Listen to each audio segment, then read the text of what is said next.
Funzionano, sì, sì, come previsione del Facebook. Allora, ecco, va bene, va bene. Allora, professore... Parla invece senza PS, senza grazie. Adesso smonta là, dice Maria Antonietta è io porto saluti e tu presenti. io non leggo questa cosa, perché la Sardegna c'è perché è vero, non lo sa. E poi i commenti, non me ne frega niente. No.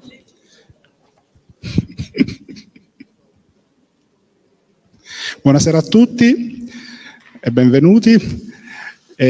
Questa sera io mi limito a portare i saluti, poi la presentazione sarà fatta dalla professoressa Mongiu che con me organizza questa rassegna. Do il benvenuto al professor Virdis. Come sin dall'inizio abbiamo detto, i dialoghi vogliono essere caratterizzati da una varietà di temi. Questa sera il tema sarà naturalmente la lingua sarda, che è un tema che anche per me archeologo è estremamente importante, la lingua in generale, soprattutto per ciò che la lingua conserva della cultura materiale, che è quella che interessa a noi archeologi, però conserva memoria di tutto, quindi ascolteremo con molto interesse questa relazione. Do la parola alla professoressa Mongiu che introdurrà il relatore. Grazie mille. Intanto grazie al professor Virdis per aver accettato di essere tra i relatori dei dialoghi. Come diceva giustamente il direttore Francesco Muscolino, la lingua per chi si occupa di cultura materiale è fondamentale. Non esiste un archeologo che non riconosca la lingua o le lingue dei materiali di cui si occupa. Come dire, può esistere un archeologo che si occupi di archeologia classica senza conoscere latino e greco? Non credo proprio. Se poi adesso c'è una semplificazione negli studi, sono molto d'accordo, siamo tutti d'accordo con Luciano Canfora che non bisogna confondere le lauree in beni culturali con le lauree specifiche, le mie discipline. Allora, il professor Virdis è stato ordinario di filologia romanza e di linguistica sarda. La Sardegna ha la cattedra di linguistica sarda di recente, da tempi recenti, non da tempi antichi. Aspettiamo che ci sia un'ulteriore declinazione nell'ambito delle cattedre, ad esempio la filologia, un tempo letteratura greca e lingua greca e poi filologia greca, le glottologie conseguenti, eccetera. Si è occupato nella sua carriera accademica e di studi sia della lingua romanza, appunto, di produzioni provenzali, sia della lingua sarda. E molto anche da un punto di vista storico, a partire ad esempio da uno dei condaghi più celebri.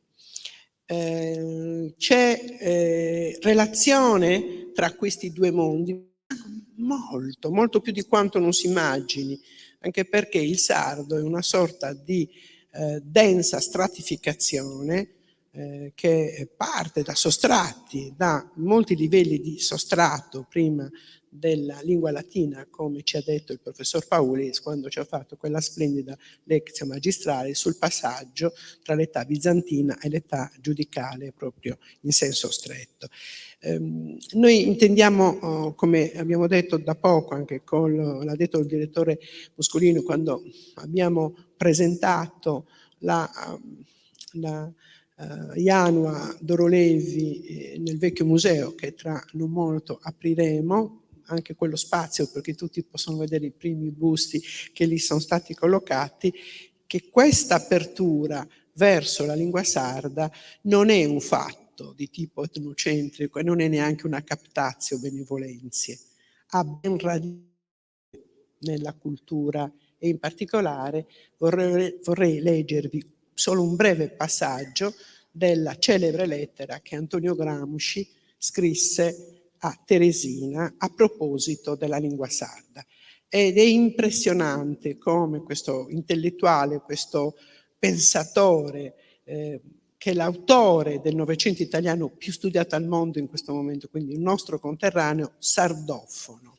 Questo mi interroga molto, sardofono, lo ribadisco, e col desiderio di fare il glottologo, in particolare il glottologo legato alla lingua sarda. Allora, scrive a Teresina qualche stralcio, è notissima, ma ogni tanto leggere alcune cose notte ci aiuta. Carissima Teresina, mi è stata consegnata solo pochi giorni fa la lettera che mi avevi inviato a Ustica e che conteneva la fotografia di Franco. Ho così potuto vedere finalmente il tuo bimbetto e te ne faccio tutte le mie congratulazioni. Mi manderai, è vero, anche la fotografia di Mimì e così sarò proprio contento. Mi ha colpito molto che Franco, almeno dalla fotografia, rassomigli pochissimo alla nostra famiglia, deve rassomigliare a Paolo e alla sua stirpe campidanese e forse addirittura a Mauredine e Mimì a chi assomiglia.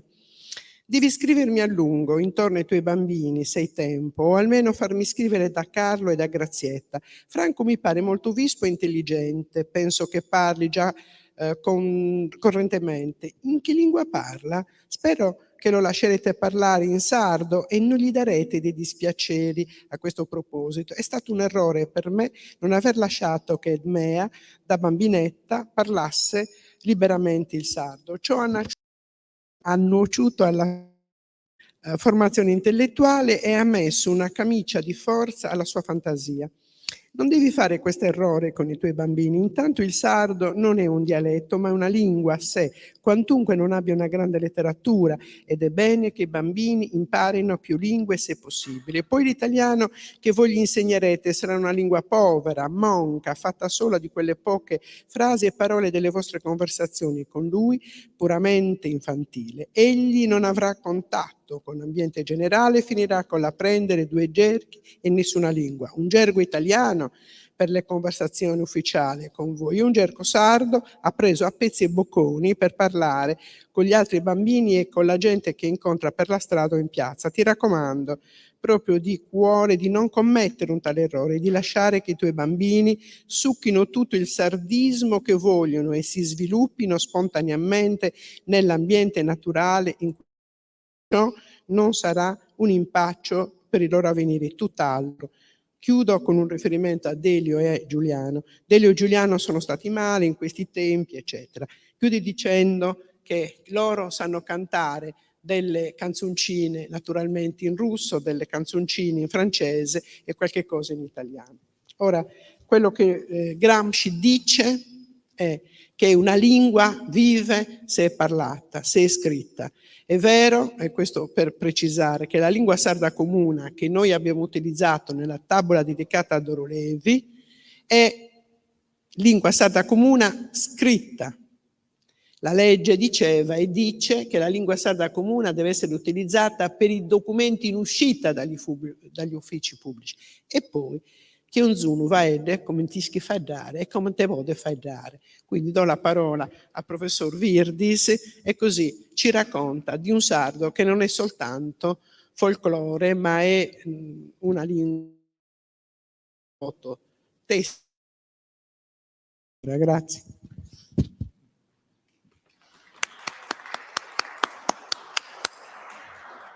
Buonasera, si sente, sì?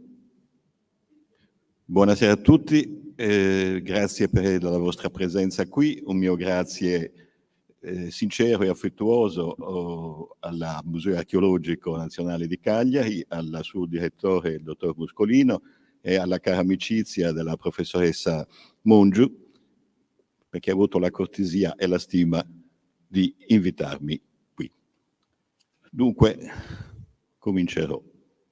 O sardo, si è sardo e si è sbono, sempre sa limba dua aspas presente, non sia scheiscia ubbidiente alle grande sa vida, sa limba e suo padrono. Sa nazione che perde su dono de sa limba e scompari lentamente, massimo si li che si dà in mente in si scrittura che in sa reiuno. Salimba dei babos e iaios nostros non la usades plus de manca in domo, proga povere ruzza la creides. Si a si scola non che la iugides, dai como, sesis per la difender menzos, dai como, sesis dissardizzande a fizos vostros. Ho voluto dare inizio a questa conversazione, a questo incontro con voi, citando un sonetto ben noto del poeta Raimondo Pires, il cui primo verso del sonetto, come avete sentito, è ciò che dà il titolo all'incontro di oggi.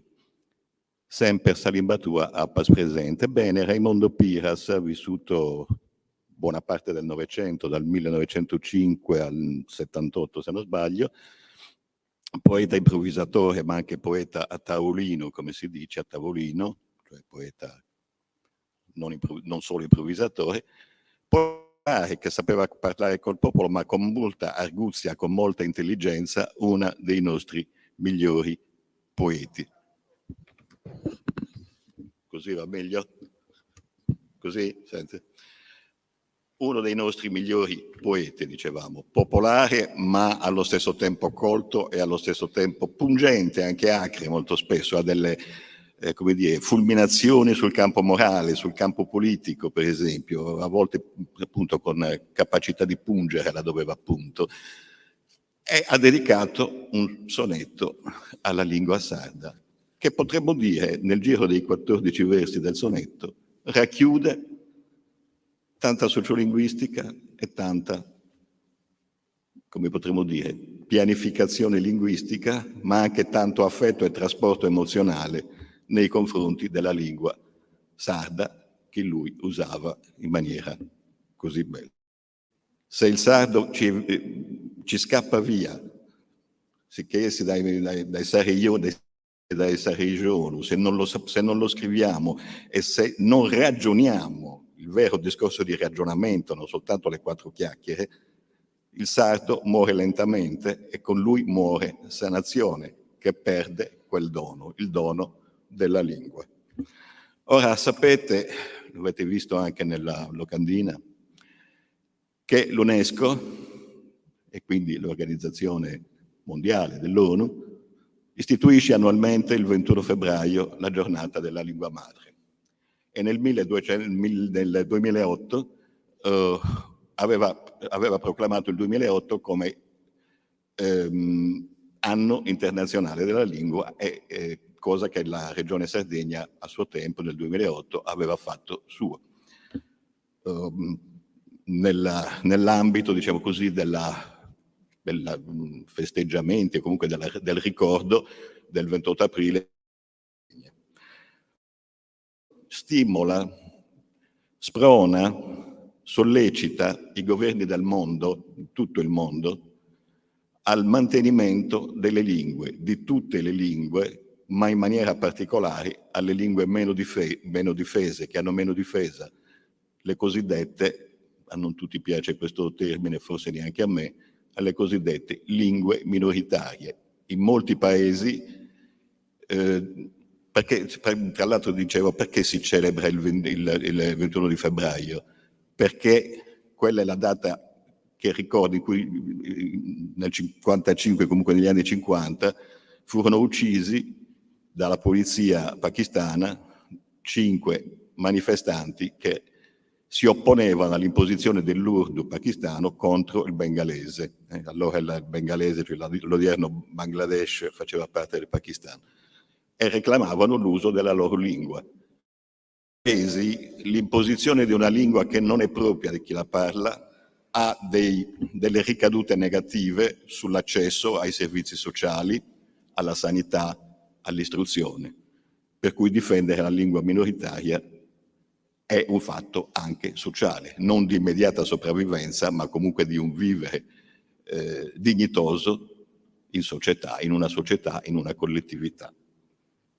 Dice Graziella Favaro, che opera nel campo dell'educazione, dei problemi educativi e dei problemi dell'immigrazione, che una lingua è un modo di raccontare, un modo proprio, tutto proprio, di raccontare la storia del mondo, di raccontare la propria storia, di dare forma al mondo. Tullio De Mauro, linguista che tutti conoscete, io credo, dice che la lingua materna innerva la nostra psicologia, le nostre connessioni mentali.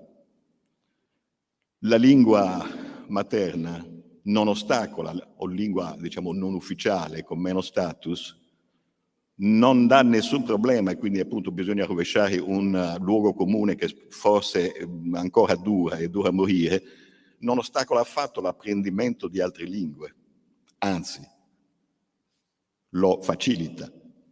Se conosciamo più lingue, non solo riusciremo a apprendere meglio la lingua, diciamo, ufficiale, non soltanto non ci sarà problema a imparare altre lingue straniere, quelle che siano, inglese, francese, per noi, insomma, spagnolo, tedesco.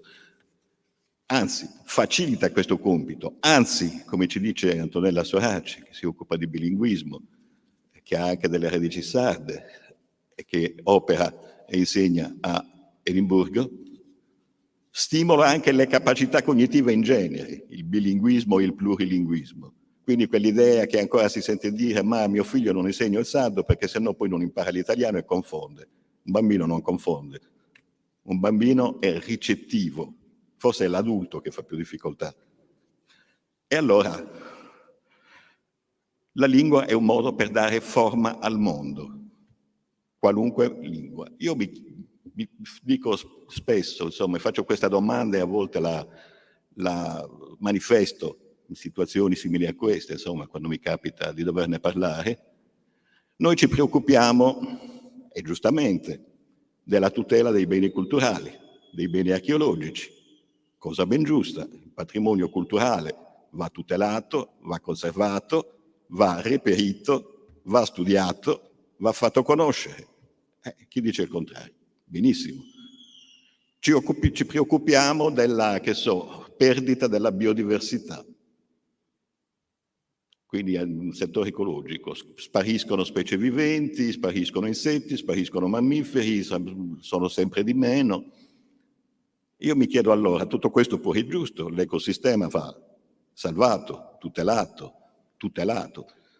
ma io mi chiedo perché non ci può essere anche un ecosistema linguistico, un glottosistema? Pare che ci siano, conto esatto non è possibile, è difficilissimo anche da fare, che comunque nel mondo, in questo nostro mondo, questo nostro pianeta, vi siano parlate circa 7.000 lingue. Alcune numerosissime, come che sono l'inglese o lo spagnolo, altre magari da qualche decina di persone, chiaro, altre stanno nel mezzo, un italiano di 60 milioni, un sardo tendenzialmente da 1 milione, 2, 3, non so quanti, ecco. Quindi qualche lingua più parlanti, qualche altra lingua ne ha meno, comunque le lingue in tutto sono 7.000. E pare, poi bisognerà vedere, ma insomma chi fa delle prospezioni in questo campo dice che la metà di queste lingue sono minacciate, sono a rischio di scomparsa, a non essere più parlate, ad essere dimenticate, ad essere, sebbene va, un reperto che lasciamo lì, di cui si avrà solo memoria, ma di cui non ci sarà più vita.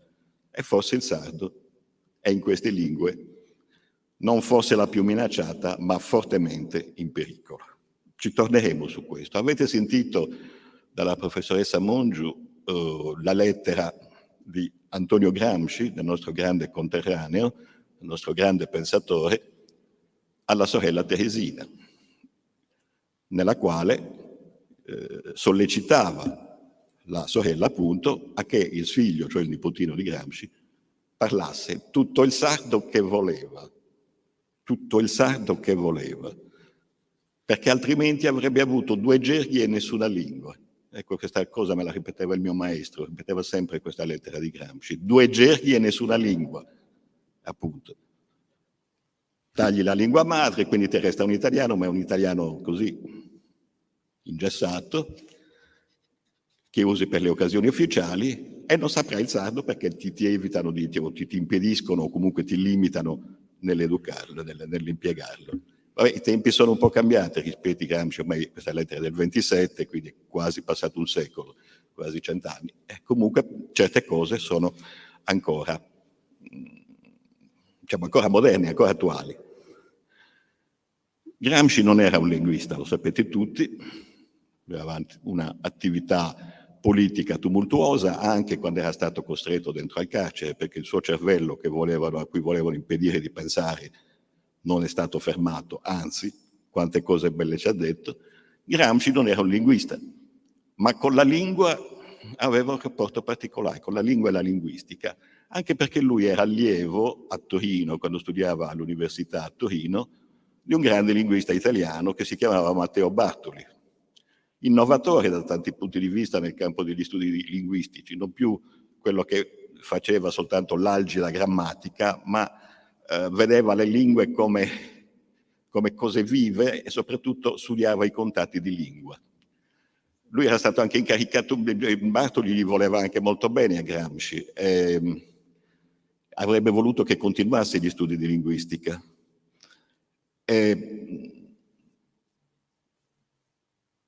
Cosa dire? È da Bartoli probabilmente che Gramsci ha assunto l'idea, il concetto che il sardo è una lingua. Allora non era scontato anche in linguistica, soltanto dal fine Ottocento il sardo è stato messo nel novero delle lingue romanze da studiare, lingua anche importante da un punto di vista comparativo, che fa studi di lingue comparate, appunto compara più lingue, quindi nell'ambito della romanistica, della neolatinità, il sardo cominciava a avere la sua importanza, per quello dice alla sorella Teresina, e poi il sardo non è un dialetto, è una lingua.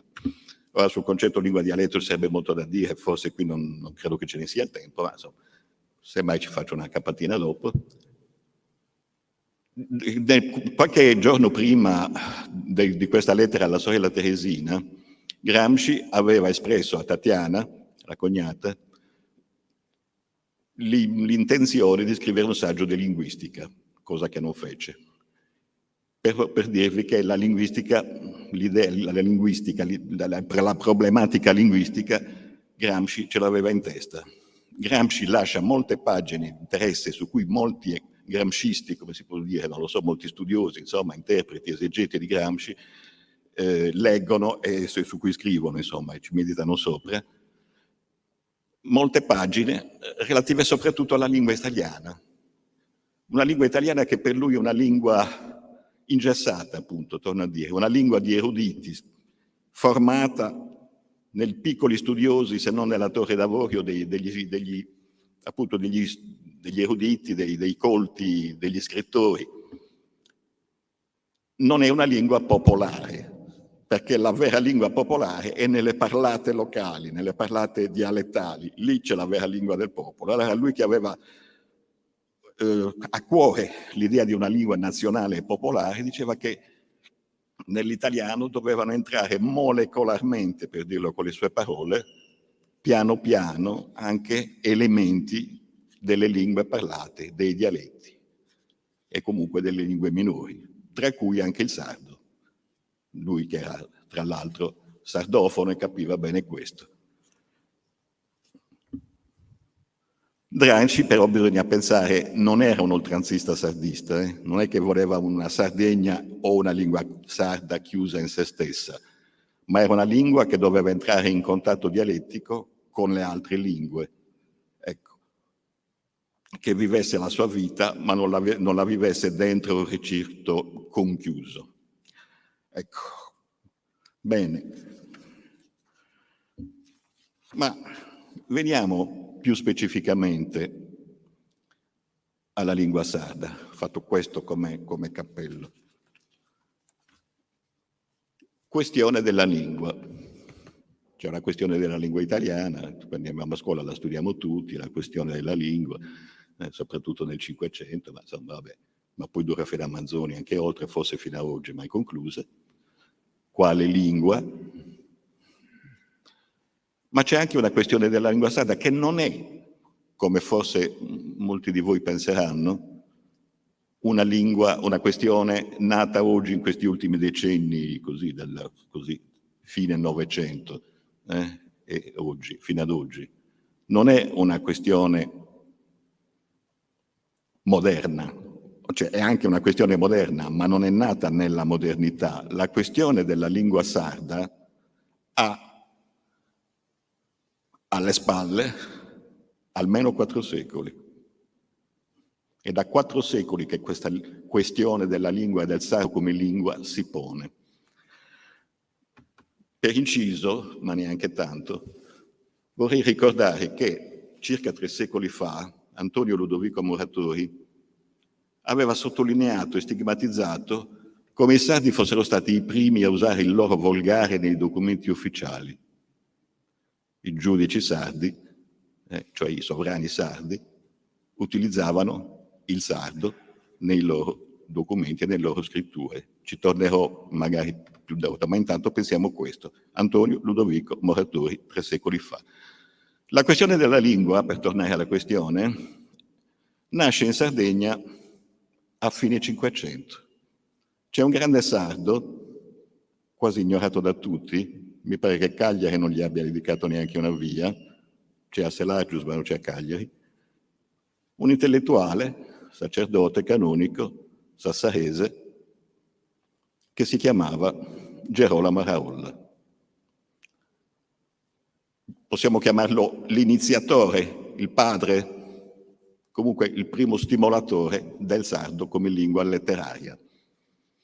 Nato più o meno nel 1543, non è sicura la data, sicuramente si è laureato nel 1568, non si sa bene quando è morto, probabilmente ai primi del 600.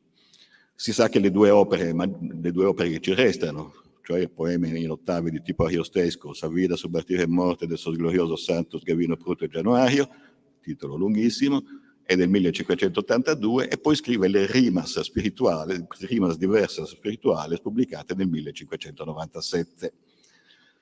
Ecco, queste sono le 3 date fisse, abbiamo ferme della sua biografia, altre date precise non ne sappiamo, comunque il periodo è quello.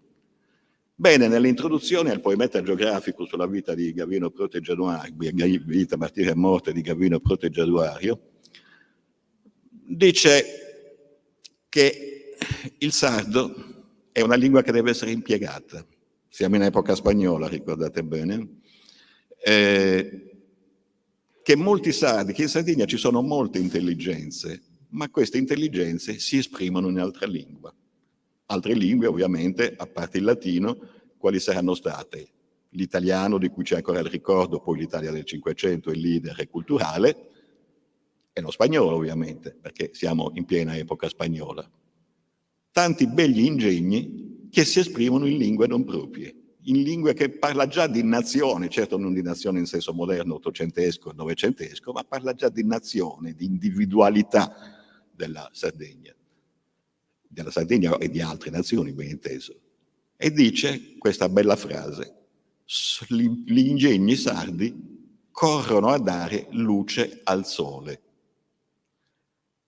Come dire, il sole non ha già bisogno di luce, il sole c'ha già la luce, non c'è bisogno che qualche sardo, come dire, lo spagnolo e l'italiano sono già luminosissimi, sono lingue splendide, lingue internazionali, lingue di grande letteratura. C'è bisogno che siano i sardi a dargli ancora più luce. Facciamoci la nostra luce. E scrive in sardo. Ed è l'iniziatore di una letteratura di pregio, dico io, me ne sono occupato, ma a prescindere, una letteratura di gran pregio stilistico e inventivo. Pensate che fa una poetica, uno stile petrarchista, un petrarchismo in Sardegna, forse non tutti lo sanno che c'è un petrarchismo. Il petrarchismo era a moda diffusa, è una maniera diffusa in tutta l'Europa, nata in Italia, evidentemente, poi passata in Francia, passata in Spagna, ma anche in Inghilterra e in Germania. C'è un petrarchismo anche in Sardegna in lingua sarda. Siamo alla fine del Cinquecento. Petrarchismo di tipo religioso, ben inteso, non cantava Laura i suoi tormenti d'amore, era un prete, non lo poteva fare, ma l'idea d'amore o di amor divino, quello che gli spagnoli chiamano petrarchismo allo divino, petrarchismo divino, religioso, è una moda corrente. C'è Gabriel Fiamma, per esempio, anche quell'epoca, contemporaneo della Raolla, che fa anche lui le sue rime spirituali. Guardate bene, rime spirituali che sono scritte in 3 lingue, in sardo, in italiano e in spagnolo, volutamente in 3 lingue, perché dice così si può vedere come il sardo può stare alla pari con altre lingue importanti, con altre lingue che hanno alle spalle una letteratura ben fondata. E chiude la sua raccolta con un sonetto finale con cui si congeda in 3 lingue, alcuni versi in spagnolo, alcuni versi in italiano e conclude con alcuni versi in sardo. Operazione voluta. La questione della lingua. In una Sardegna che nel Cinquecento scopriva se stessa. Certo, stava dentro la Spagna, ma dentro la Spagna aveva una sua autonomia istituzionale. Era il regno di Sardegna dentro la costellazione dei regni spagnoli. La questione della lingua riemerge nel Settecento, a parte qualche puntata d'altri che tralascio, nel Settecento proprio a ridosso, poco prima, del cosiddetto triennio rivoluzionario dell'Angioi. Giornate tumultuose, quelle che appunto per cui si celebra a Sardinia e Sardegna il 28 aprile, 94-96, qualche anno prima, intorno agli anni 80 del Settecento, emerge questa figura di Matteo Madao. Matteo Madao, che oltre ad aver scritto Le armonie dei sardi, un saggio sulla delle composizioni sarde, intendeva fare anche un dizionario che ha scritto, che rimane tutt'oggi inedito, della lingua sarda, con le etimologie, che non ha mai dato alle stampe, ma di questo dizionario ha dato alle stampe nel 1700, non è stato più edito fino adesso, un saggio introduttivo. In questo saggio introduttivo, lunghetto, quindi non sto a raccontarvelo tutto, ci dice che in piena linea con i tempi, siamo a fine Settecento, forse anticipando anche certe argomentazioni italiane che verranno qualche tempo dopo, in un periodo in cui l'idea di nazione si fa strada, dice che la Sardegna è nazione, perché anche lui era un sacerdote, non era, almeno poi non lo so dentro di sé, ma insomma non ha mai avuto, anzi, così atteggiamenti antimonarchici o separatisti, ma nazione non è stato, anzi lui si affretta a dire che è Sua Maestà il Re di Sardegna, eccetera, eccetera, la sua fedeltà, eccetera, però dice la Sardegna è nazione. Ed è nazione perché? Perché ha una lingua.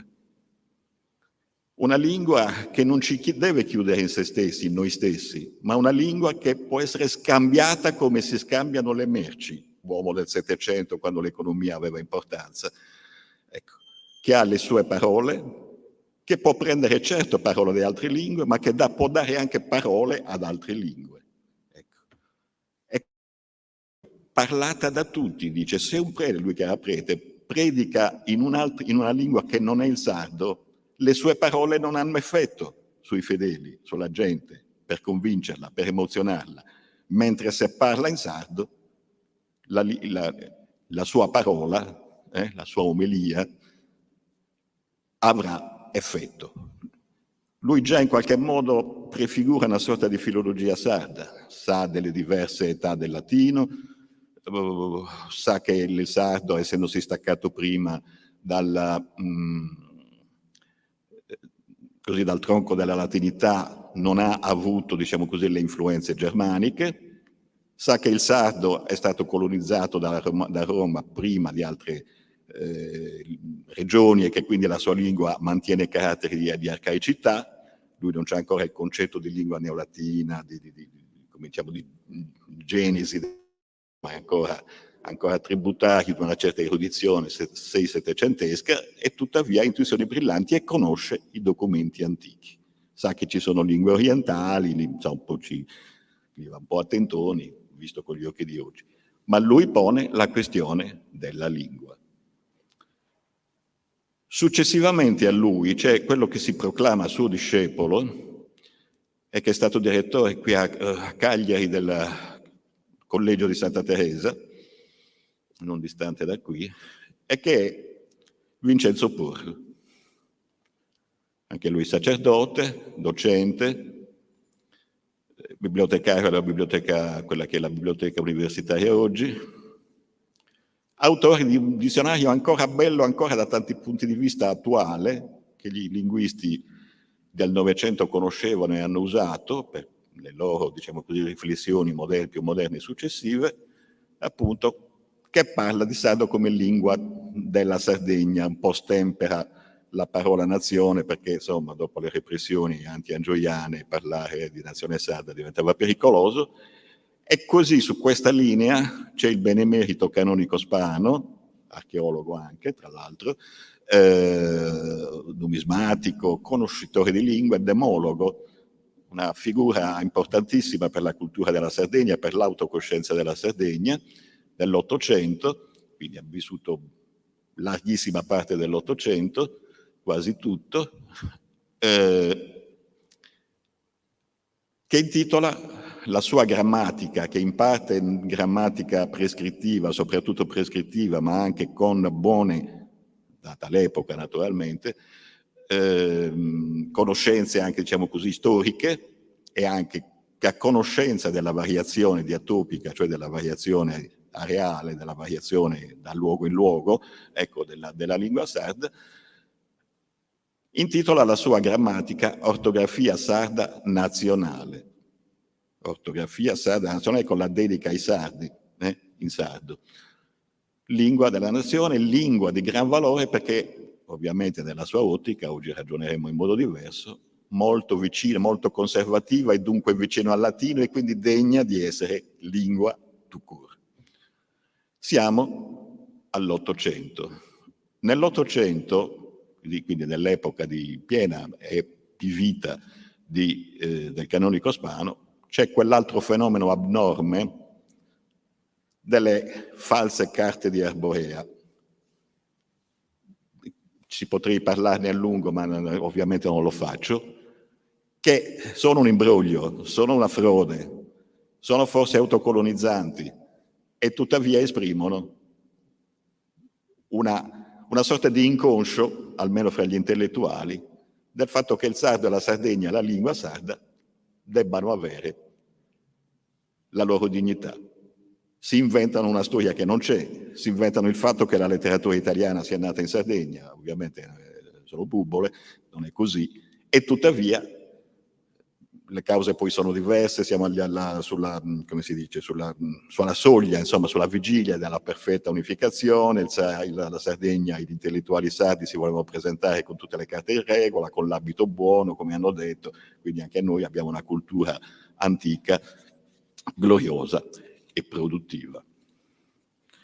Sono tutte cose, appunto, che ci dicono che la questione della lingua sarda non è una questione di oggi, della intellettuale di oggi, della politica di oggi, di un certo sardismo di oggi. È una storia lunga che permane nella coscienza.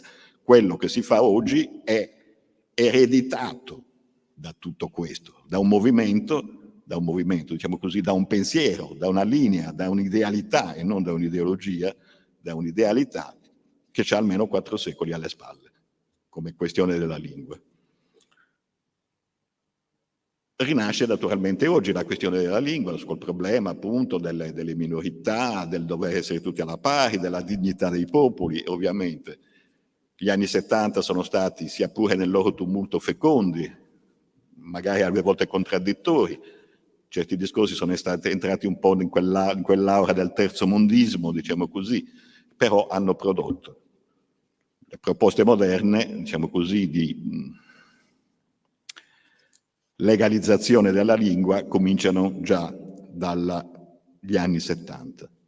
Tornerò su questo, ma diceva anche la professoressa Mungio nelle sue parole introduttive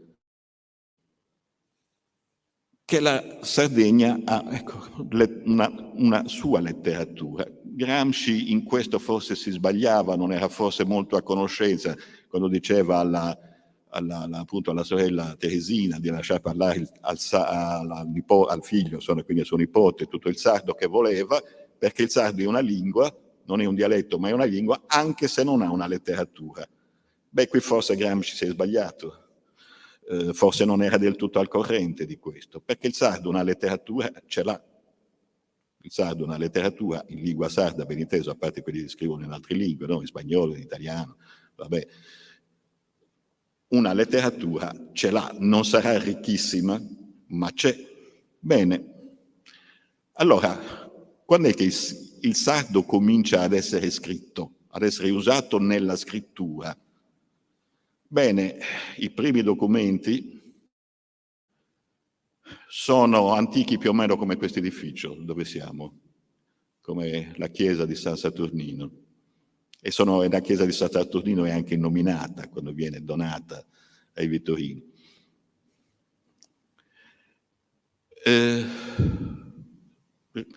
Le prime manifestazioni scritte del sardo fino ad oggi conservate, di prima non si sa niente, quindi vabbè, ragioniamo con quello che c'è, ragioniamo con i documenti e non con le fantasie o con le mitologie. I primi documenti risalgono agli ultimi decenni del secolo XI.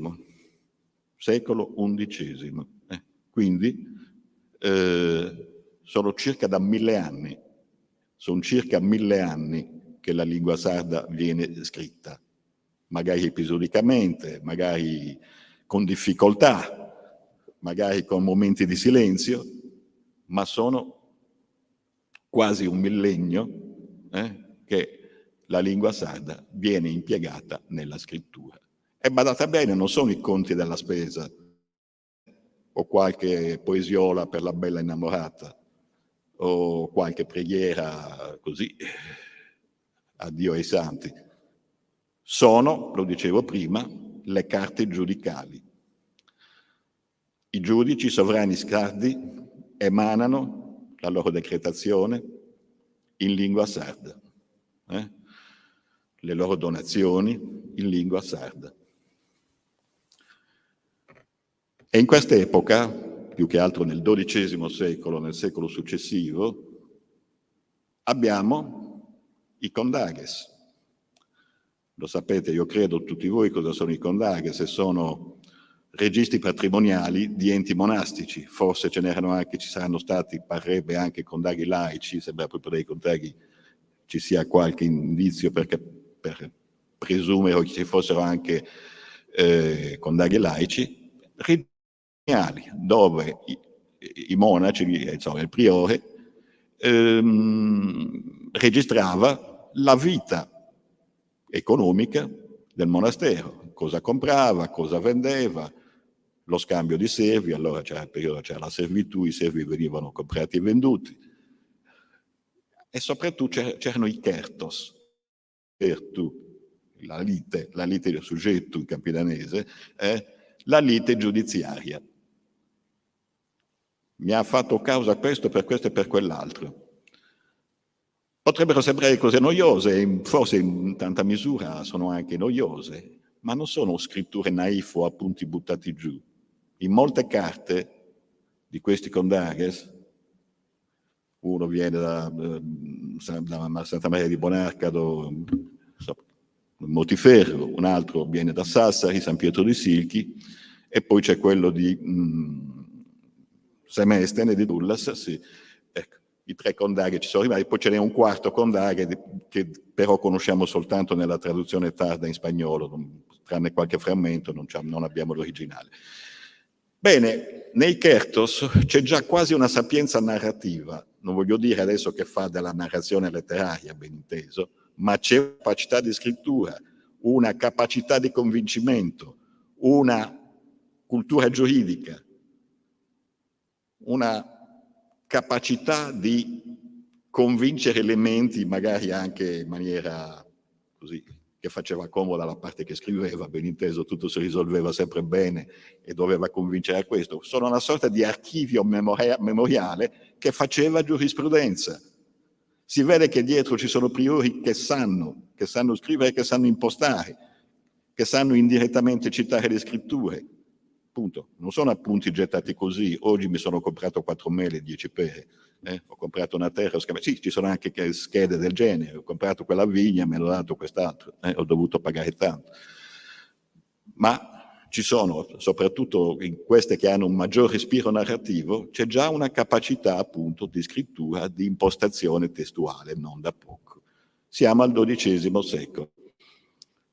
E poi, andando un pochino più avanti e saltando un po' le cose, chi di voi non sa e non conosce almeno dell'esistenza di quel grande monumento giuridico che è la Carta dell'Oru de Arborea di Eleonora, ma già, diciamo così, Eleonora l'ha aggiornata, ai tempi già preesisteva, la Carta dell'Oru, che è il codice legale, oggi lo chiameremo codice civile e penale, forse, con la nostra terminologia, ma un po' anche una sorta di costituzione, insomma, per l'epoca, siamo a fine 300,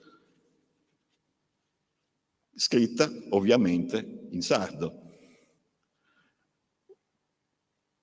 Un sardo che cerca se stesso e in buona misura si trova, bellissimo anche fra, da un lato, il recupero di tutta la tradizione dei giudici che precedevano Eleonora, quindi questa tradizione scritta, e dall'altro la necessità che la modernità, siamo in periodo in cui la Sardegna ha stretto contatto, sia da un lato certo con Aragona, sia pure in termini così di contrapposizione, che siamo all'epoca della guerra sardo-aragonese, e dall'altro appunto però è dall'altro con l'Italia, ovviamente, con la cultura comunale, municipale, appunto, degli statuti italiani.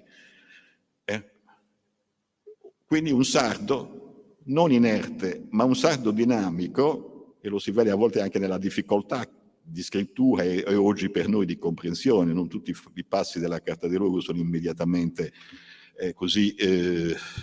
comprensibili o immediatamente comprensibili, ecco, a parte la distanza di tempo, ma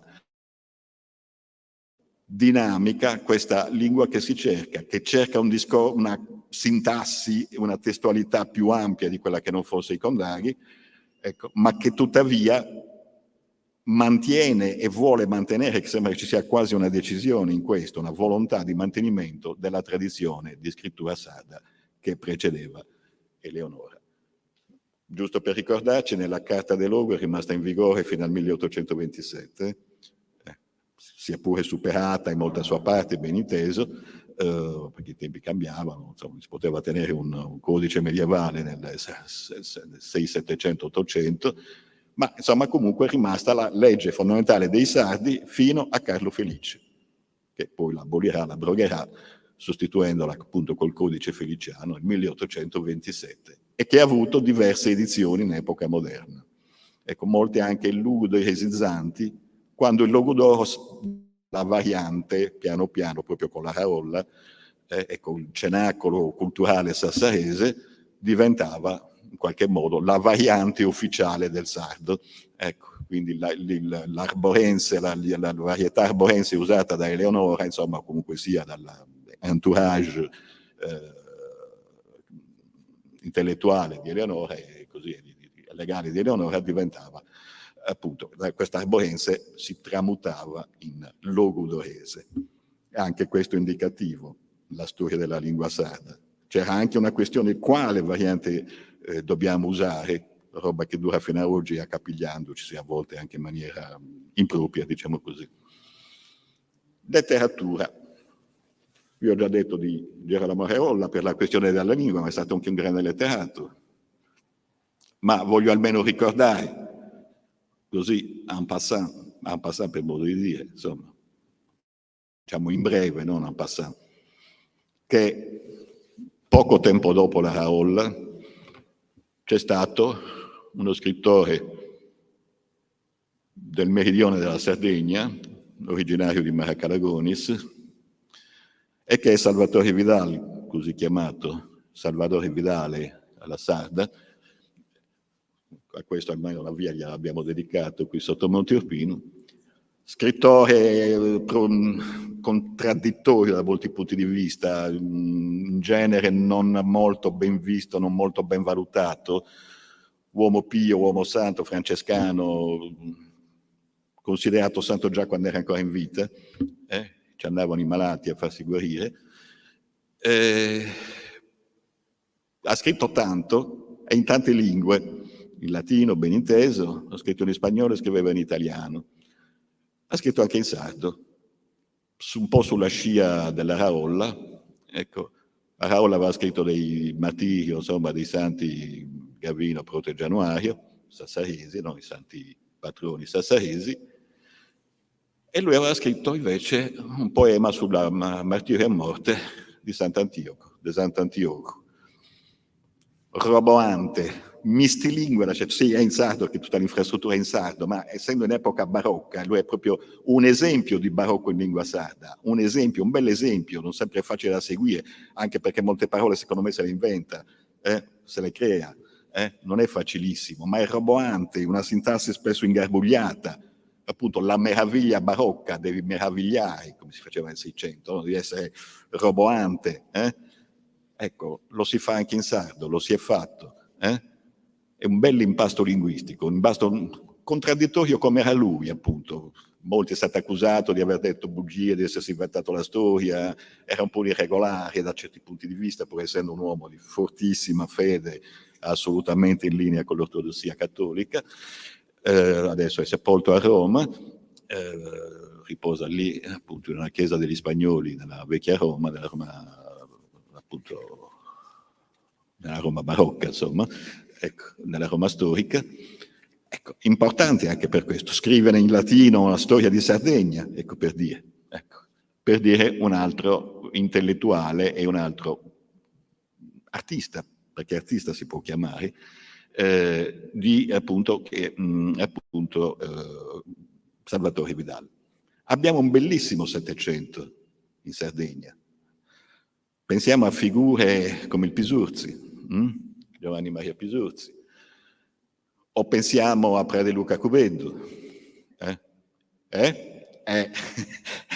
certo, Pattadese, ecco, o pensiamo a Melchiorre Moreno, ecco, o pensiamo un po' più tardi a Diego Mele di Olzai, che fa delle satire pungentissime, usando una lingua popolare. Fra De Luca Cubeddu è una figura particolare, anche lui uomo religioso, tutti gli intellettuali sardi sono religiosi, non ci sono scuole laiche ancora, se nascono già a fine Ottocento. E anche Pisurzi era prete, sì, lui era di Bantina. Era vicario, se non sbaglio, che anche lui dipinge quasi fotograficamente, in qualche modo pungendo, i costumi dell'epoca, in sardo naturalmente. Dicevo Diego Mele, dicevo Melchiorre Moreno, un bel Settecento in lingua sarda, non poeti isolati, cominciano già a essere una piccola scuola o comunque sia un nucleo appunto di poesia in lingua sarda che nell'Ottocento e poi nel Novecento si espande e si espande bene. Dicevo appunto Diego Mele, ma pensiamo ai poeti nuoresi della seconda metà dell'Ottocento, era Pasquale del Sanai, per esempio, che ha delle poesie bellissime, anche questo di tipo sociale, ecco, e di tipo satirico molto spesso, anche che ben dipingono i problemi e le questioni della società di quel tempo. E abbiamo, non so se posso dire un'esplosione, ma abbiamo un bel Novecento, penso per esempio a Montanaru, Antioco Casula Desulese, che ha scritto diverse raccolte poetiche con, diciamo così, stimoli e, diciamo così, un retroterra carducciano, soprattutto, in parte forse manzoniano, sardista convinto, per il riscatto, della lingua sarda, ma anche romantico, tardato romantico, no? Quindi anche a poesie d'amore, ecco, in un sardo ancora per lo più un sardo che è logudorese. Ecco, e abbiamo poi un bel Novecento. Voglio ricordare quantomeno 2 poeti, padre e figlio, entrambi scomparsi, che sono Predu e Antonio Mura, che rinnovano la poesia sarda mettendola alla pari coi tempi, lasciando un po' le vecchie movenze tradizionali, una poesia moderna, più libera nel verso, meno attaccata agli schemi metrici, ma di fortissima capacità sia morale che sociale. Ecco, sarebbe bello leggerne qualcuna, ma insomma forse non ce le ho neanche qui.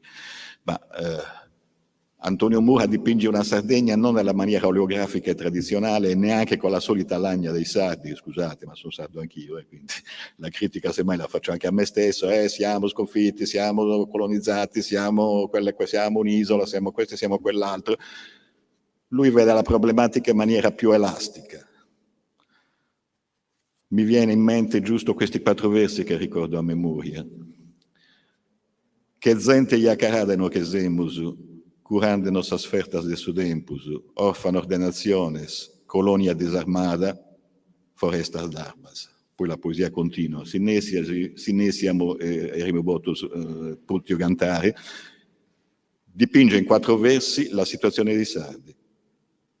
Siamo qui a leccarci le ferite del tempo e della storia, orfani di nazione, colonia disarmata, foresta d'armi, disarmata come nazione, ma sempre con la leppa in tasca, per pungerci a vicenda. Ecco, per dirne una, ma poesie a parte antropologiche, ma poesie in cui si dice che la colpa non è solo dei sardi, ma è un incontro di civiltà che è mancato. Sono venuti qui gli stranieri, che lui dice i fenici, ma i fenici lì sono tutti gli stranieri, che non hanno capito dove erano. Sono venuti in terra d'Amazzonia, no? L'isola incantata, come molti turisti vengono qui, non sanno dove sono e perché ci sono, e non hanno capito che è la specificità della nostra terra. Per cui questo straniero è stato così ridotto a malpartito, devirilizzato, diciamo così, le donne sarde lo hanno devirilizzato, ma se ci fosse stato un incontro amoroso e di rispetto reciproco, forse la Sardegna, la storia sarda sarebbe stata diversa. E da allora, dice lui, una muraglia ci circonda, dando una muraglia nosinghiriada, fatta di mare, e i mari per i sardi sono barriere. Tutt'oggi per lui. Ci sono poeti di oggi. Io, mi scuserete, non voglio citare persone anche amiche che conosco e che sono ottimi scrittori, perché se ne cito uno poi si offende perché non hai citato l'altro, perché non tutti me li ricordo a memoria e forse non tutti li conoscono.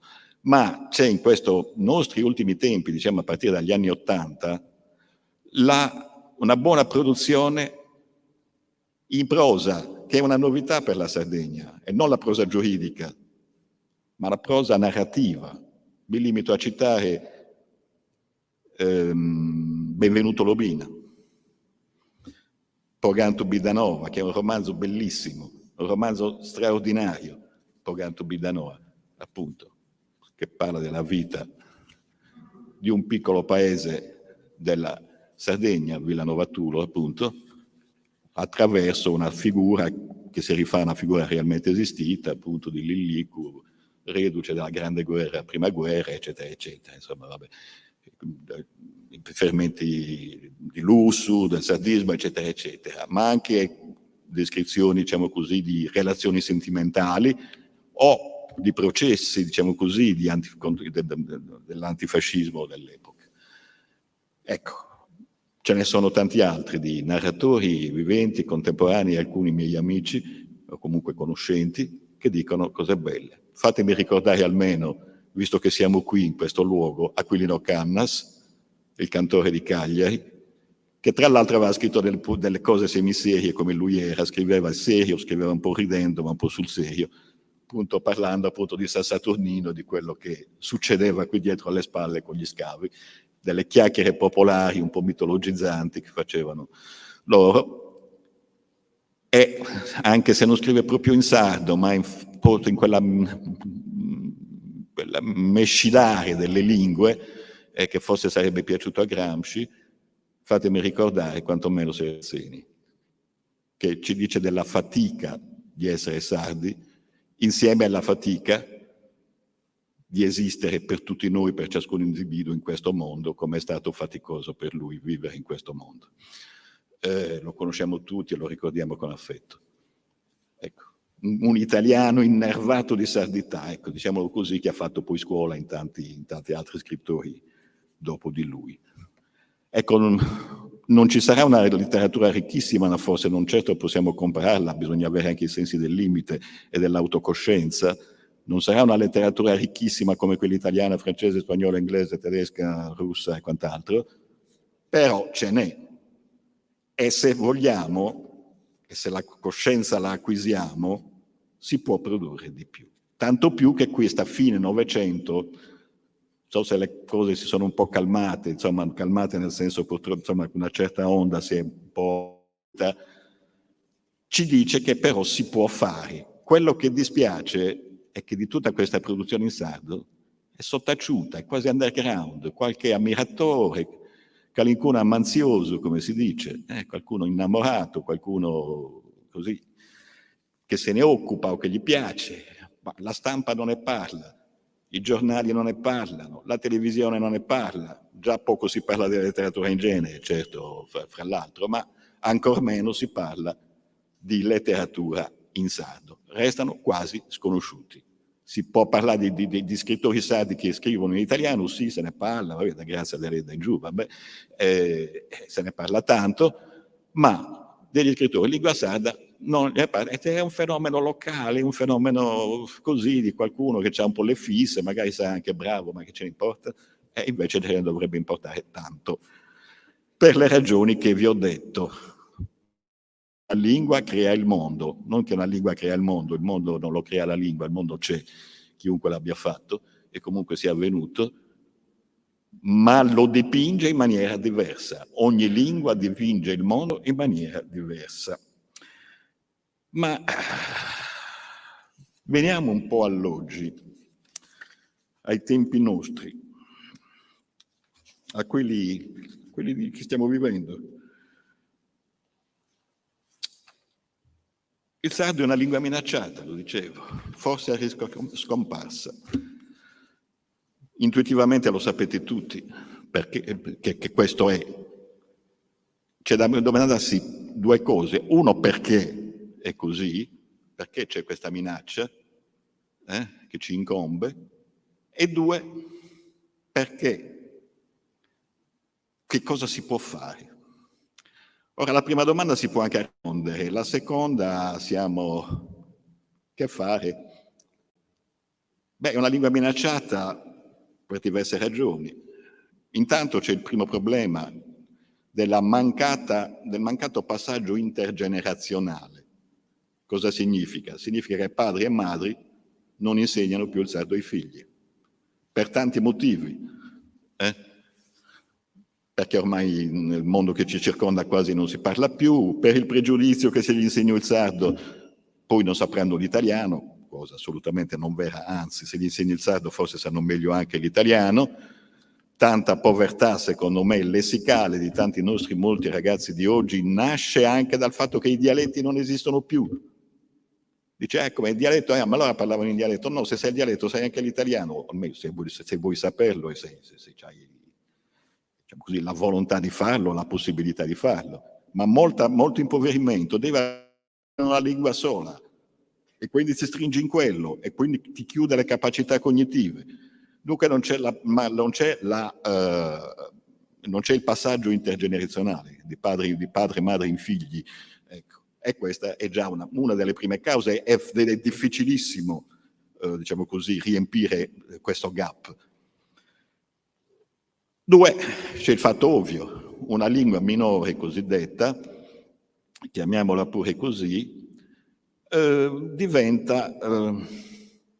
è sottoposta, ben inteso, come dappertutto, non soltanto in Sardegna, questo avviene ovunque, dalla pressione della lingua maggiore, della lingua nazionale, o meglio dalla lingua statale più che nazionale, perché nazionale può essere anche il sardo, della nazione sarda, che non è Stato, è diverso, sono due cose diverse, dividiamo nazione da Stato. Allora, la lingua di prestigio ovviamente esercita una pressione sulla lingua che ha meno prestigio, della lingua che ha meno occasione, meno spazio, meno elaborazione.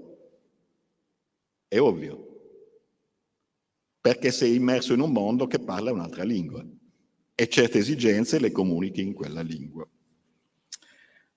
Bene, e questo cosa porta? Porta a diversi, magari vi farò sorridere, vi citerò qualche cosina che mi sono scritto e segnato qui se la trovo, se me la ritrovo, per non aver fatto disastri, invece mi sa che li ho fatti.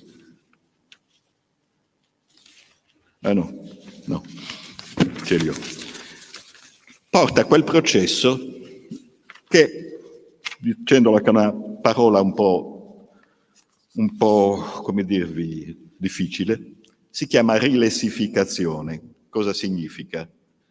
Significa che il lessico proprio di una determinata lingua, il sardo nel nostro caso, viene eroso dalla lingua maggiore. Per cui anche se parli la lingua minore, metto sempre le virgolette, il vocabolario della lingua minore viene dimenticato e sostituito da parole, da elementi lessicali della lingua maggiore, che dà quell'effetto che io chiamo, un po' sorridendo, l'italiano con la U. Tanta gente che pensa anche di parlare sardo, magari usa diciamo così, le basi morfologiche e grammaticali del sardo.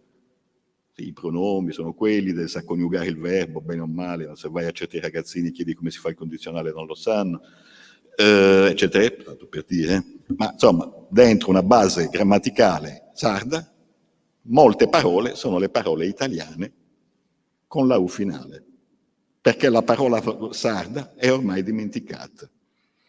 Comincerò così, per farvi sorridere, comunque lo dico io sorridendo, il caso, per caso, a caso, il caso vuole che, insomma, non è il caso, in quel caso è capitato il caso, italiano.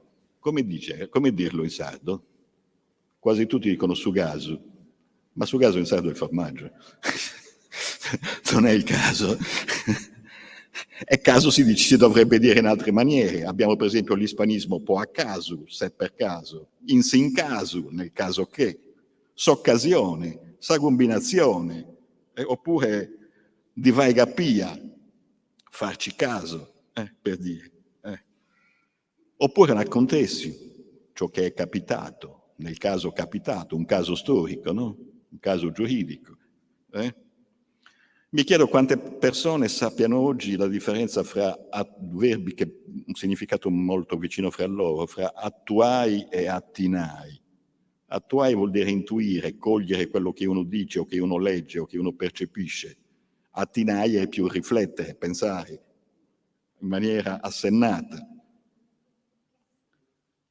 Se voi chiedete in giro come si può dire infettare, la maggior parte vi risponderà che si dice infettai, mentre in sardo si dice condiri, è scondiva, bagondia, che non è condita, ma infettata. O sbugiardare, qualcuno dirà sbugiardai, ma in sardo si dice sminciri, ha sbugiardato, ha dimostrato. Pensiamo a una parola come anche le parole polisemiche che non hanno traduzione in italiano. La traduzione vuol dire tutto è traducibile, ma non hanno la parola che gli corrisponde. Azza, omine de azza, allegare in azza, che vuol dire tante cose. È arroganza, prepotenza, ma è anche coraggio e determinazione, per esempio. qualcosa di forte, una forza interiore che può essere tanto positiva quanto negativa. Tiria e tirioso. Cosa tutto non vuol dire? Vuol dire odioso, vuol dire uno che ha rancore, ma anche uno che è tenace, che è pervicace, se posto con tiria c'è sta rennescio, si è messo con tiria, con ostinazione, con testardaggine e ci è riuscito. E adesso ridiamoci un po'. Io mi chiedo quanti cagliaritani sanno che cosa vuol dire un toponimo cittadino, ormai un quartiere di Cagliari, che ospita anche istituzioni come il Convento Nazionale e la Cittadella Finanziaria, che si chiama Terramaini. Quasi tutti dicono Terramaini, ma è Terramaini, che è un nome composto da un sostantivo e da un aggettivo. Saderra Maini. Cosa vuol dire Maini? È la terra umida, la terra fertile, la terra anche maneggevole. L'etimologia non è molto conosciuta. Ecco, Saderra Maini. Tutti dicono Terramaini, e non è un caso che proprio lì a Terramaini, dove tra l'altro io vivo, dove ho casa mia, era fino a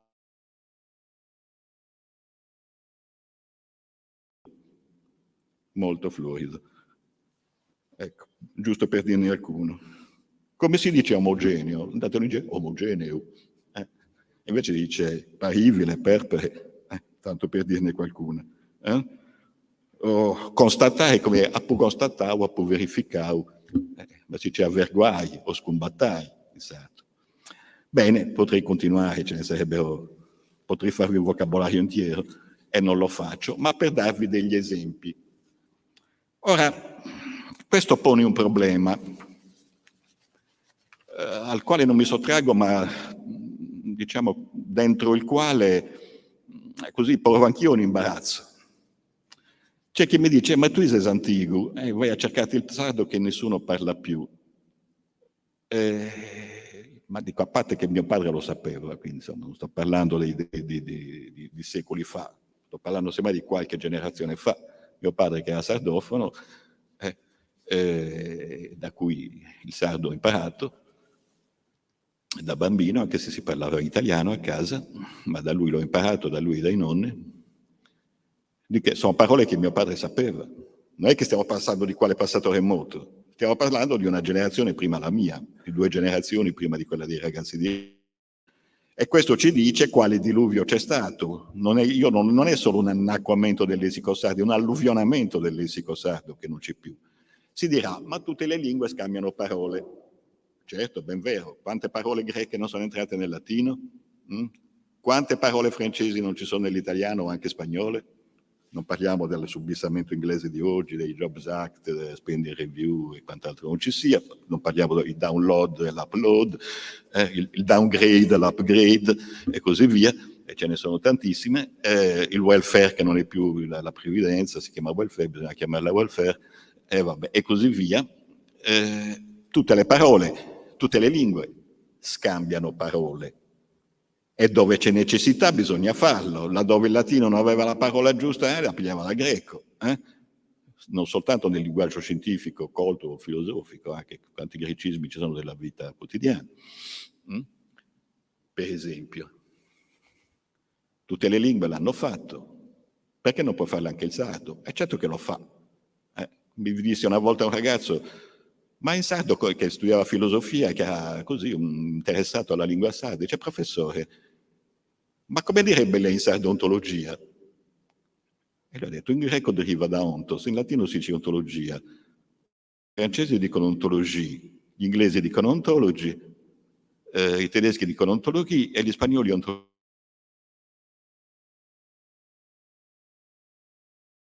Non credo che ci sia molto da pensarci, vi dico, la parola che non c'è la prendi. Se quella cultura non ha elaborato la parola per dire certi concetti della modernità, la assumi dall'italiano o da eventuali altre lingue. Ma dove la parola c'è, santo cielo, perché te la devi prendere? Vuol dire che questa è sudditanza, soprattutto quando diventa il diluvio.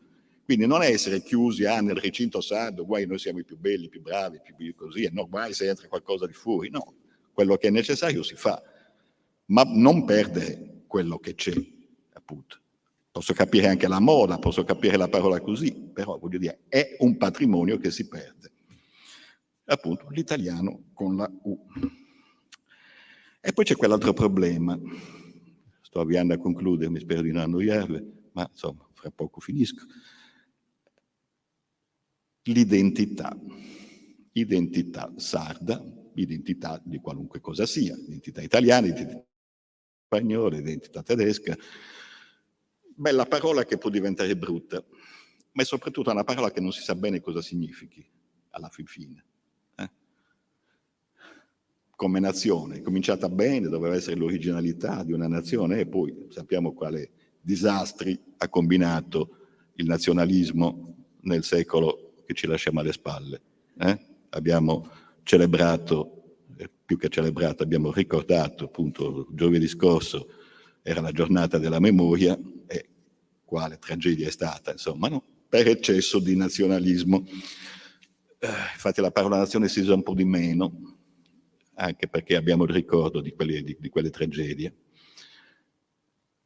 Ecco, ora non dico che la parola identità abbia gli stessi valori negativi, ben inteso, almeno bisogna chiederci che cosa significa, ce ne riempiamo tutti la bocca, sì, ma cosa significa identità sarda, o identità italiana, o identità francese, che mangiamo cebadas, malloredus, mangiamo ogni tanto il ballo sardo, non so che altro, si può fare che ci faccia identità. Cantiamo le battorine, di tanto in tanto, perché poi sentiamo il rock and roll, o il rap. Così, identità sarda è quello. La parola identità è spesso narcisismo, può diventare, non che lo sia in se stesso, soprattutto se intesa male. Molti sono contrari, se andate a vedere, a un'idea identitaria. Io non sono contrario, però bisogna capire di che cosa parliamo. Intanto è una questione, prima ancora che politica o linguistica, è una questione e psicologica. Facciamo un momento un salto, non pensiamo adesso all'identità comunitaria di una comunità o nazione che sia. Pensiamo all'identità di ciascuno di noi individui. Ognuno di noi ha un nome e un cognome, una data di nascita, un luogo di nascita, una famiglia di nascita. Quello che abbiamo scritto sulla carta d'identità, uno stato civile. Quello che è Mario Rossi, nato a Mondoville il 15 febbraio del 55, coniugato, padre di 2, 3, 4 figli. È quella l'identità di una persona? Ben poco questo per essere l'identità di una persona. C'è qualcuno che dice che più di che identità bisognerebbe pensare di individualità, o meglio di ipseità, perché identità è l'idem, quello che è sempre uguale a se stesso, idem, latino. Qualcuno parla di ipseità, più che dell'idem dovremmo pensare all'ipse, essere se stessi. Essere se stessi non vuol dire essere sempre uguali a se stessi, che vuol dire che non sto dicendo che bisogna essere delle banderole al vento, ma essere se stessi, cavare dal sé. Ecco. Io sono sempre me stesso, sì e no. Io non sono più quello che il bambino che aveva 5 anni, il ragazzo che si è maturato a 18, quello che si è laureato a 23, quello che si è sposato a 25, che ha avuto professori che mi hanno educato, che mi hanno dato idee, che magari mi sono stati antipatici, alcuni. Ecco. Ho avuto degli amici con cui sono stato in contatto, ho avuto delle idee discusse anche con gli amici, poi le ho cambiate, ho avuto illusioni a 20 anni come tutte le abbiamo e mi sono disilluso. Ecco, sono sempre io, sì e no, perché io non sono più quello che era a 5 anni, o a 18, a 20, a 30, a 40 e neanche a 60, oggi che ne ho 70 passati. Eppure sono sempre io. C'è quell'ipse che non è facile, perché dire idem, cioè, io sono io, mi chiamo così e cosa, faccio questo mestiere, forse non sono il più bello di tutti, però io sono io, tu state a casa tua, io me ne sto a casa mia. E invece bisogna mettersi in contatto. Che cosa c'è che mi fa me stesso? Questo faccio l'esempio del singolo individuo, ma può essere dato per le comunità. per le nazioni, per le entità culturali, il potermi raccontare. Io non sono l'io di quando avevo 5 anni, di quando ne avevo 18, di quando ne avevo 20, 30, 40, 50 e così via. Però posso raccontarmi. Io sono nato da quella famiglia, ho avuto quel babbo e quella mamma, ma ho sposato la donna con cui mi sono sposato, ho avuto 2 figli, alcuni ho bisticciato, alcuni mi sono stati antipatici, alcuni non li frequento più, o avevo certe idee, le ho cambiate, ho creduto in certe cose, adesso ci credo in maniera diversa, oppure non ci credo più per niente, e così via. Di volta in volta noi facciamo nel corso della nostra vita, se vogliamo e se siamo capaci, la sintesi parziale della nostra vita. Queste sintesi continue, questa dinamica continua in cui c'è sempre, non so se dire protagonista, forse è brutto, ma un io che parla, o meglio un se stesso che parla, nella sua ipseità. Ecco, questa consapevolezza di sé, questa autenticità di sé, che non è l'essere sempre idem uguale a se stesso, perché noi cambiamo, la nostra vita è un continuo mutare, il nostro esistere in questo benedetto mondo. Però io mi posso raccontare. E allora questo che vale per l'individuo vale per la vita. Ma la Sardegna è sempre stata se stessa? No, la Sardegna del Medioevo non è la Sardegna di oggi. Mica abbiamo i giudici, Eleonora d'Arborea e la Raolla. È un'altra Sardegna, ovviamente. È una Sardegna che ha avuto la sua storia, c'erano i giudici, sono venuti gli spagnoli, poi sono venuti i comuni italiani, e poi siamo stati sotto il Piemonte, eccetera, eccetera, fino all'unità d'Italia. Per raccontare come sardi, nella nostra autenticità consapevole, come dicono illustri colleghi che ne sanno più di me, che io faccio proprio. L'autenticità, questo essere se stessi. E allora, data che ci sia questa situazione, cosa dobbiamo prospettare per il futuro? Vi darò una risposta. Non lo so, perché prospettare il futuro, non c'ho un testo che vado a vedere, per il passato posso andare a vedere i testi, per il futuro è un libro aperto. Io provo a dire una cosa. Molti sono scettici sull'idea di una pianificazione linguistica per il recupero delle lingue minacciate. Molti esempi simili ai nostri, alla nostra Sardegna, non hanno dato esiti positivi. Pensiamo all'Irlanda, dove poi l'irlandese è la lingua nazionale, la lingua della nostra storia, della nostra gente, della nostra nazione, ma parlano quasi tutti l'inglese. L'irlandese c'è chi lo sa, c'è chi non lo sa, e gli studenti irlandesi protestano: io devo fare il tema in irlandese, ma io perché non me lo fanno fare in inglese? Che in inglese ci riesco, in irlandese no? Ecco, pensiamo ai tentativi filibristi del provenzale del secolo scorso, se ne è cavato niente, sopra il provenzale vivacchia, più o meno come vivacchia il sardo. Le cose sono andate un po' meglio in Spagna, ma ecco, arriviamo al punto, soprattutto con la Catalogna. E poi in Israele. L'ebraico è stato recuperato ed è lingua nazionale. E allora io mi chiedo cosa c'è, perché in Catalogna funziona e altrove non funziona? Poi le altre lingue della Spagna sono un po' a rimorchio della Catalogna, il galiziano, i baschi si sono fatti sentire, nel bene e nel male, un po' di rumore l'hanno fatto. Allora io mi chiedo che cosa ci vorrebbe, è solo un'indicazione, non è una ricetta. Ci vorrebbe una politica, ma una politica con la P maiuscola, che non è fare la decretazione, l'incentivo, il contributo, tutte cose belle, ringraziamo chi ce li dà, anche noi come scuola, come università, ne siamo ben felici, ma basta salvare una lingua? Una lingua si può salvare a scuola. Mi diceva una cara collega, che ora non c'è più, ma che mi era molto cara, che nessuna lingua si impara a scuola, neanche la tua. Se parli bene l'italiano è perché tua mamma parla, sì, per carità, poi certo, vabbè, ci si mette con sforzo, ma nessuna lingua la impari a scuola. Se non hai la famiglia che parla bene l'italiano, c'è perlomeno un ambiente di amici che parlano l'italiano, un contesto sociale dove lo impari. La scuola certo fa la sua funzione, ti insegna a riflettere sulla lingua, ti insegna a leggere la letteratura, mica dico che non ci vuole la scuola, ma nessuna lingua si impara a scuola. Qui dice, ma io so l'inglese, molti. che inglese sai? Io, esagerando un po', dico, tu l'inglese lo sai se mi sai tradurre un sonetto di Shakespeare.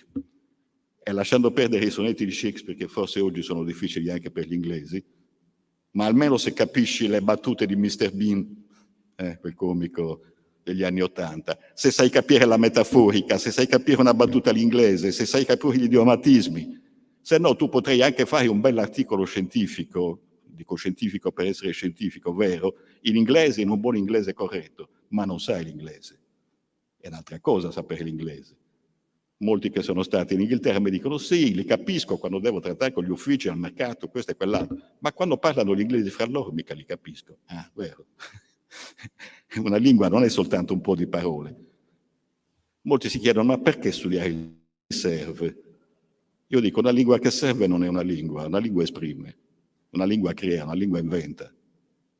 Non deve servire, deve anche servire, ci mancherebbe altro, certo, tutti compriamo il pane, o che ne so io, insomma, il giornale, tutti i giorni, no?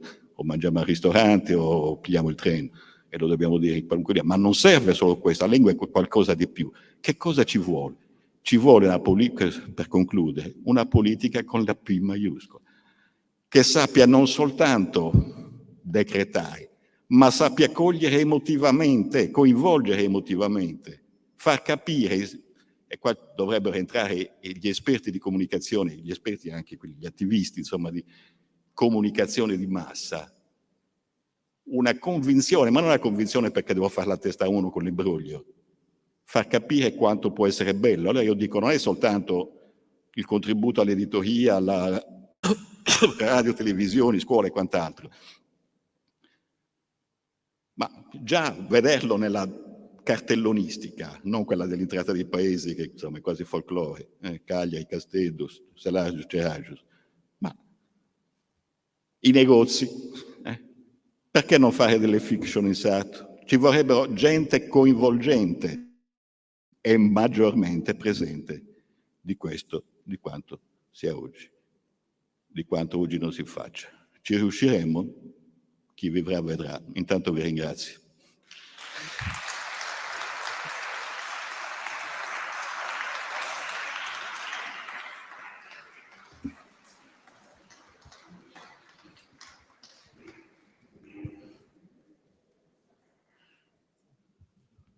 Grazie professore.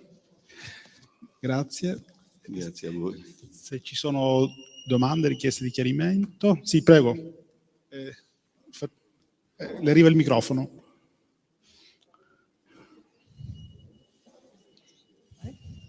Grazie. Allora, professore, ascolti, io ho fatto l'esame di linguistica sarda con Antonio Sanna. E già da allora ci proponevamo, diciamo, questo sogno.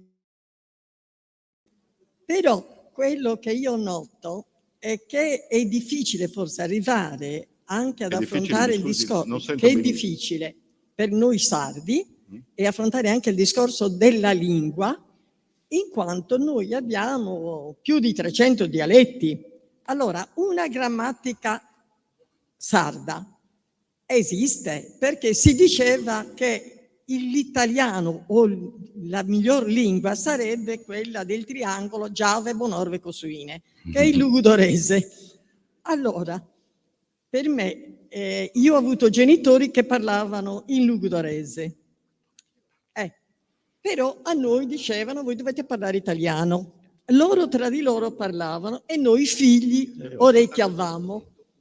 Però ecco, il discorso della sovrapposizione della lingua nazionale implica anche il fatto della politica, perché il discorso è... Allora tu una lingua la fai morire dal momento che nelle istituzioni, né nella scuola, né diciamo nel parlato si parla quella lingua. E forse per i sardi è difficile trovare questa comunità linguistica, creare una grammatica che si sovrappone in realtà ai ragazzi come uno studio, io avevo tentato anche, di una lingua straniera. E per loro, per i nostri figli, diciamo, il sardo è una lingua straniera, perché ogni città ha la sua inflessione. Il campidanese ha, quando io dicevo qualche frase, scrufi mindighi mettotum mungendi, i ragazzi dicevano, signora, di che cosa sta parlando? Del cane. Del cane che fa? Mi sta leccando, mi sta mungendi. Ma questo non è italiano. No. O quando dicevo la parola tiligerta, mi guardavano così, perché il cagliaritano, ecco, il campidanese è ben diverso dal nuorese, che è più conservativo, o dall'udorese. Per noi sardi c'è l'aspirazione a questa benedetta lingua, però la difficoltà è proprio che si impone quasi come una lingua ai nostri studenti. Sì, dunque questo può essere vero nella modernità e nella idea di nazione che si è scelto la lingua come lingua unica. È la lingua unica, il nazionalismo, per cui ci deve essere la lingua nazionale, ha ucciso le diversità. Io so che molta gente che il sardo lo parla non fa grande difficoltà a capire il dialetto di un altro luogo. Non lo capiamo perché non lo usiamo. Allora, bene e male possiamo capire il cagliaritano. Già se ci spostiamo a Oristano, già qua c'è qualche differenza, se poi andiamo in Cavesuso, come si dice, insomma, al di là delle linee di confine linguistico. Ma questa è una, diciamo così, il nazionalismo fra gli altri disastri ci ha regalato il monolinguismo e quindi la difficoltà a capire ciò che è diverso, perché tutto deve essere unificato. Il Medioevo si parlavano tanti dialetti e ci si capiva, io non dico che forse un rumeno con un portoghese non si capivano, ma un veneto con un siciliano sì, ecco, per dire. Quindi io, al di là di tutto questo, posso anche capire che si possa pian piano creare, non per decretazioni, un codice comune che deve prendere forza con la vita e non con l'imposizione o con la decretazione, ma che ognuno deve essere libero di parlare come vuole. Io so persone che si spostano dal logudoro, dal nuorese al campidano e si capiscono.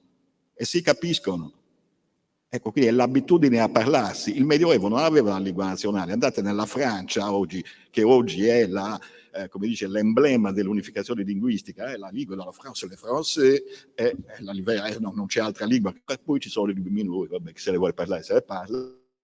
Però le français che fa la Francia, che è un'idea settecentesca, ma il Medioevo francese era frazionato in 1000 dialetti, in tantissimi dialetti, comunque ha detto una sorta di arazzo dai 1000 fili colorati, e ci si capiva. Altro che, quindi voglio dire, è anche una questione di, appunto, di cultura, di politica, di una vera politica. Ora, è chiaro che siccome la lingua siamo uno Stato, siamo una nazione, quindi, voglio dire, il sillogismo è un falso sillogismo, siamo una nazione, siamo uno Stato, quindi siamo una nazione, e quindi ci deve essere una sola lingua. Questo è un sillogismo sbagliato, è un falso sillogismo.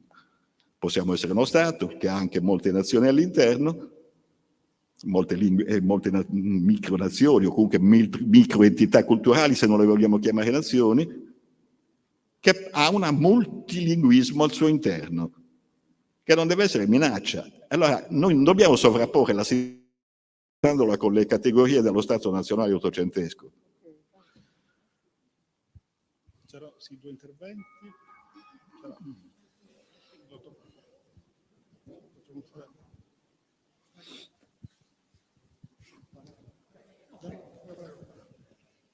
Intanto mi complimento per la chiarezza dell'esposizione. Io, non essendo un esperto, l'ho seguita con molto piacere.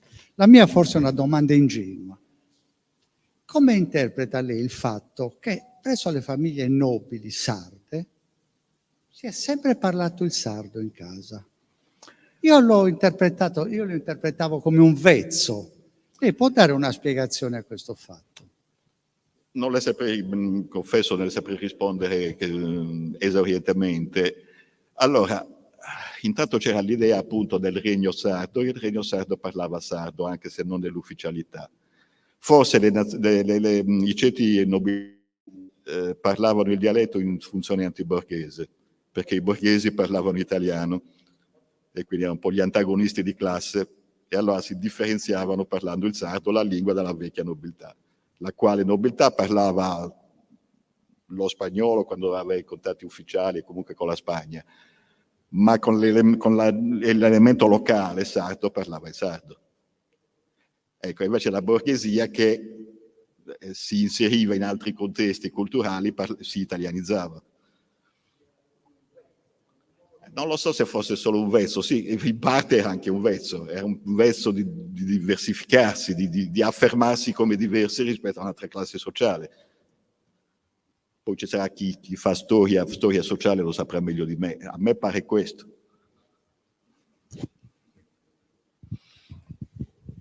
Due cose. La prima, a conferma di quello che è stato appena affermato, è stato pubblicato da poco da Giuseppe Segni. Sì, lo conosco. Ha pubblicato un carteggio di una famiglia mercantile del tardo medioevo e appunto i mercanti parlavano tra di loro in sardo. Sì, per non farsi capire in funzione criptica.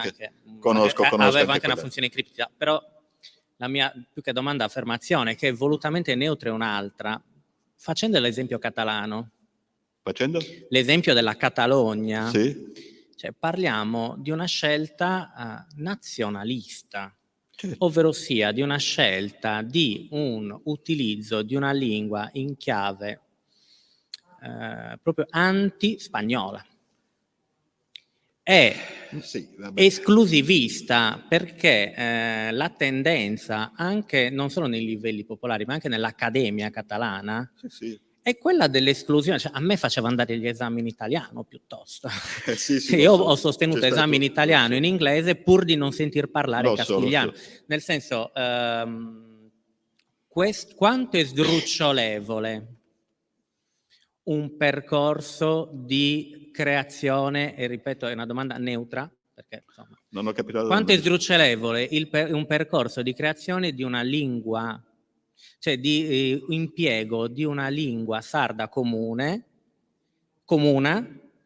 perché c'è stato già un percorso, abbiamo un percorso, abbiamo legiferato su tale percorso, quanto è sdrucciolevole in chiave di esclusione, in chiave erroneamente identitaria di applicazione di tale lingua alla pubblica amministrazione, ai livelli formali della nostra vita, una imposizione di tale scelta linguistica, perché di imposizione può trattarsi. Mi scusi, lei parla di imposizione del sardo o di un certo tipo di sardo? Di un certo tipo di sardo, come lingua veicolare nella pubblica amministrazione, proprio per creare una normalità. Ma finché lo fa l'amministrazione, e non solo anche l'amministrazione, potrebbe essere anche mezzi di comunicazione a larga diffusione. Prima di parlare della lingua comune, salviamo il sardo. Se no sembra la canzone di Bennato che diceva al convegno sono tanti dotti medici e sapienti per curare il malato che intanto muore. Siamo tutti qua a dirci quale lingua è, intanto parliamolo. Io posso anche capire che l'istituzione, la regione, nel caso nostro, non può parlare in 100.000 dialetti, se ne sceglie uno, magari forzando anche un po' le cose. Un'altra cosa è che tu devi imporre alla gente quella lingua. Allora ci sono momenti e momenti. Un giornale, se mai ci sarà un giornale a larga tiratura sarda, quale lingua impiegherà? Potrebbe impiegare, se non Salim Sarda Comuna, comunque una variante intercomprensibile di mediazione. Ecco. Ma allora, il comune di San Gavino perché deve usare la Simba Sarda Comune? Allora, e non lo fa in capitanese? Allora, siccome dobbiamo chiudere, perché devi chiudere la chiesa, perdonatemi, intorno a questa cosa credo che avremo modo di tornarci. In tutti i casi, siccome la realtà è sempre più avanti rispetto alle discussioni anche accademiche, nel mentre nella lingua sarda comune Nanni Falconi, che è un ottimo scrittore, un poeta appunto secondo la tradizione di Lucca, eccetera, ha scritto anche in lingua sarda comune, sono usciti almeno parecchi romanzi. Come? La grafia, lingua sarda comune, poi usa. Sì, no, ma attenzione, avere una norma scritta negli uffici significa avere un dizionario e avere la possibilità a quel punto di evitare quel sardo in U e di salvare un dizionario molto complesso. D'altra parte ci hanno lavorato sui personaggi, da Michel Conteny a tutto il resto, quindi non mi metto qui a discutere, anche perché avrei un conflitto di interessi grande come una casa. Ciò detto, e quindi ma sono molto gramsciana in questo, cioè nel senso che c'è una varietas anche all'interno della lingua sarda comune scritta che sta crescendo, che mi stupisce molto. Detto questo, l'appuntamento è per giovedì prossimo. Staremo più in uno specifico archeologico, perché avremo la professoressa Angela Antona, che, come dice il cognome stesso medesimo, trattasi di una gadduresa, la quale parlerà di come si conosce in questo momento il paesaggio della Gallura, non soltanto sulla Costa Smeralda. In realtà il paesaggio della Gallura è tra i più rilevanti dal punto di vista archeologico a partire dal Neolitico, e lei parlerà di tutta l'evoluzione che è stata dai primi scavi dell'Albucciu, della Cerutti, della nostra più grande, come dire, preistorica, la prima archeologa ufficiale, fino alla Prigiona, come io lo dico nella mia fonè, attraverso anche personaggi appunto dalla Cerutti, passando per Contu, per Liu, eccetera, perché stiamo seguendo quel filone, così l'abbiamo con il dottor Muscolino, che l'archeologia come la lingua fanno e che la praticano. Grazie, e grazie a chi ci sta ascoltando in streaming. Grazie, buonasera.